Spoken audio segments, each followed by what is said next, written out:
বাংলায় একটি কথা আছে, কিসের বার কিসের তিথি, আষাঢ়ের ৭ তারিখ অম্বুবাচী। অর্থাৎ প্রতি বছর আষাঢ় মাসের ৭ তারিখে সূর্য মিথুন রাশিতে আদ্রা নক্ষত্রে থাকলে ধরিত্রীমা রজস্বলা হন এবং অম্বুবাচী শুরু হয়। তবে এই বছর অম্বুবাচী চলাকালীনই পড়েছে দশহরা ও গঙ্গা পুজো। এই ভিডিওতে আমরা আপনাদের জানাবো অম্বুবাচীতে ঘরের মধ্যে কি কি নিয়ম পালন করা উচিত এবং সত্যিই কি দশহরা ও গঙ্গা পুজোর নিয়ম এই সময় মানতে নেই। তাহলে দেখতে থাকুন সম্পূর্ণ ভিডিওটি। ভিডিওর শেষে আমরা আপনাদের বলবো অম্বুবাচীর নিয়ম পালন করলে রাশি অনুযায়ী কি কি ফল আপনারা পেতে পারেন।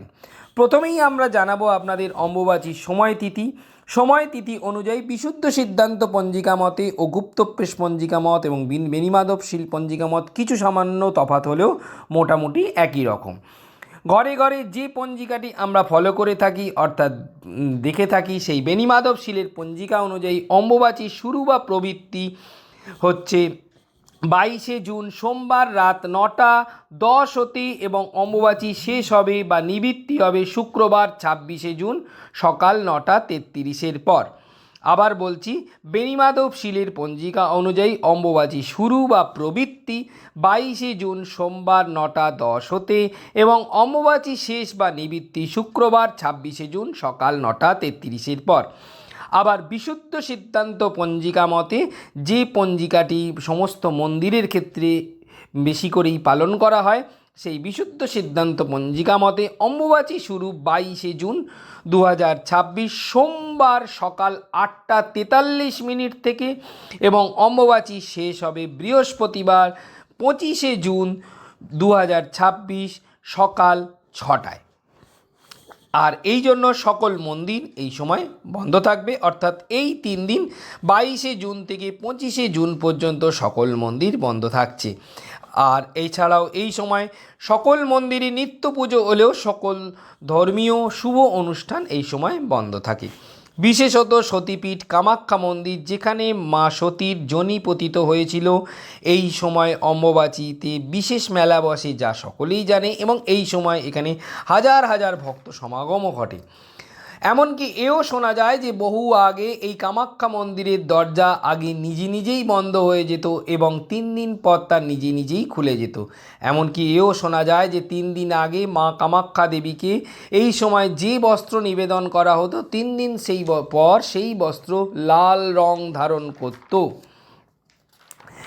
এবার আসা যাক অম্বুবাচী চলাকালীন ঘরের মধ্যে আপনারা কি কি নিয়ম পালন করবেন। 1. অম্বুবাচী চলাকালীন যে কোনো ব্রাহ্মণকে ফল দান করুন, যা খুবই শুভ। 2. এই সময় যথাসম্ভব গুরুমন্ত্র জপ বা ইষ্টমন্ত্র জপ খুবই শুভ। কামাখ্যা দর্শন সর্বক্ষেত্রে সম্ভব না হলেও গুরুদর্শন যদি করেন এই সময়, সেক্ষেত্রে তা খুবই শুভ। 3. এছাড়াও যারা অম্বুবাচী পালন করেন তাদের সাধ্যমতো ফল দান করুন। 4. এছাড়াও পারলে এই সময় যে কোনো গণেশ মন্দিরে গিয়ে গণেশজির পূজা করুন, যা খুবই শুভ। 5. অম্বুবাচীর আগে একটি সাদা ফুলের গাছ ঘরের উত্তরে বা পূর্বে লাগান এবং এই তিথি চলাকালীন সেই গাছে যদি আপনারা জল দিতে পারেন, তাহলে কিন্তু অম্বুবাচীর পর ঘরে সুখ শান্তি বজায় থাকবে এবং আর্থিক সমৃদ্ধি বৃদ্ধি পাবে। 6. অম্বুবাচীতে আম এবং দুধ অবশ্যই পান করুন। এবার বলবো কি কি করবেন না অম্বুবাচী চলাকালীন। 1. এই সময় কখনোই কোনো শুভ কাজ বা মাঙ্গলিক কাজ করবেন না। 2. এছাড়াও মাটিতে ভারী আঘাত করা এবং হলকর্ষণ সর্বদাই নিষিদ্ধ থাকে অম্বুবাচী চলাকালীন। 3. খুব প্রয়োজন না পড়লে গাছ কাটবেন না অম্বুবাচী চলাকালীন। 4. এছাড়াও খুব প্রয়োজন না হলে দূরে কোথাও ভ্রমণ করতে যাবেন না কখনোই অম্বুবাচী চলাকালীন। 5. এছাড়াও চেষ্টা করুন অম্বুবাচীর সময় ধার দেওয়া বা ধার নেওয়া থেকে বিরত থাকার। 6.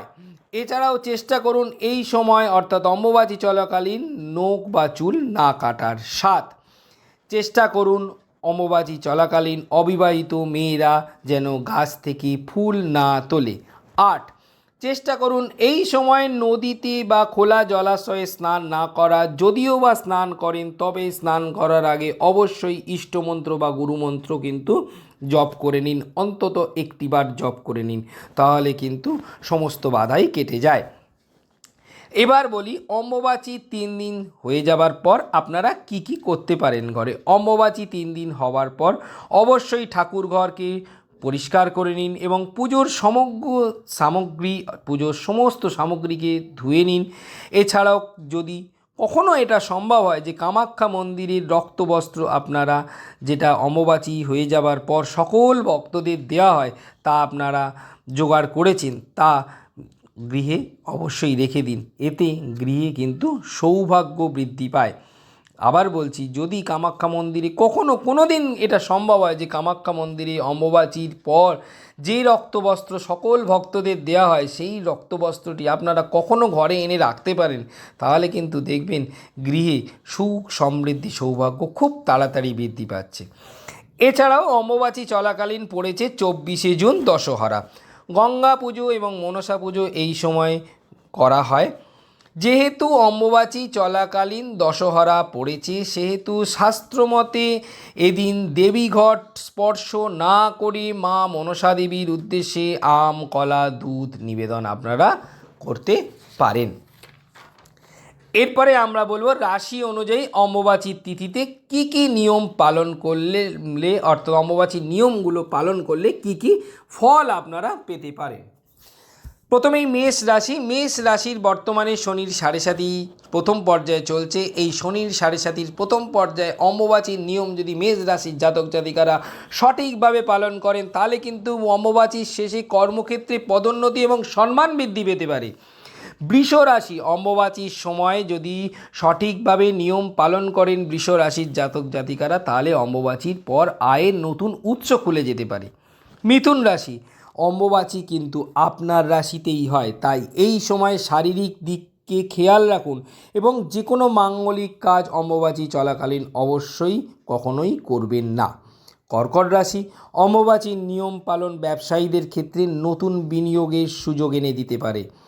সিংহ রাশি শনির ঢাইয়া চলছে, অম্বুবাচীর নিয়ম পালন করলে আর্থিক উন্নতিতে এবং পারিবারিক সুখে সহায়ক হতে পারে।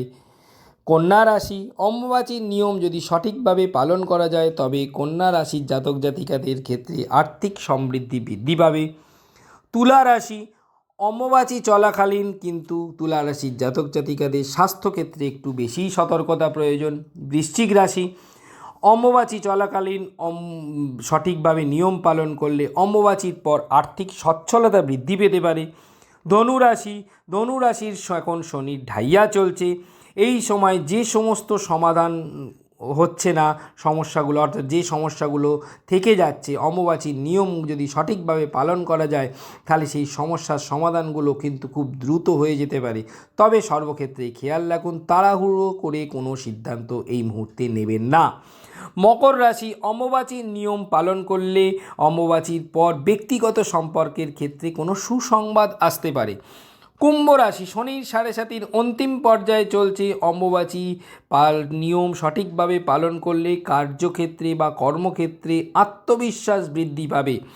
মীন রাশি শনির 7.5 মধ্যবর্তী পর্যায়ে চলছে এবং এই সময় যদি অম্বুবাচীর নিয়মগুলি মীন রাশির জাতক জাতিকারা সঠিকভাবে পালন করেন তাহলে অম্বুবাচীর পর পরিবারে সুখ শান্তি কিন্তু দ্রুত বৃদ্ধি পেতে পারে এবং নতুন কোনো শুভ সংবাদ পেতে পারেন। তাহলে আমাদের যে কথা শেষে আমরা অবশ্যই বলে থাকি সেটি আরেকবার আপনাদেরকে বলছি, ভালো লাগলে আমাদের চ্যানেলটি অবশ্যই সাবস্ক্রাইব করুন। নিত্য নতুন জ্যোতিষ সংক্রান্ত তথ্য পেতে আমাদের চ্যানেলটি সাবস্ক্রাইব করুন এবং জ্যোতিষ সংক্রান্ত যে কোনো পরামর্শ সম্পূর্ণ বিনামূল্যে পেতে আমাদেরকে হোয়াটসঅ্যাপ করতে পারেন 7002329110 এই নম্বরে। সঙ্গে আপনার জন্ম সময় এবং জন্ম তারিখটি উল্লেখ করতে ভুলবেন না। তাহলে আজ এই পর্যন্তই। রাধে রাধে।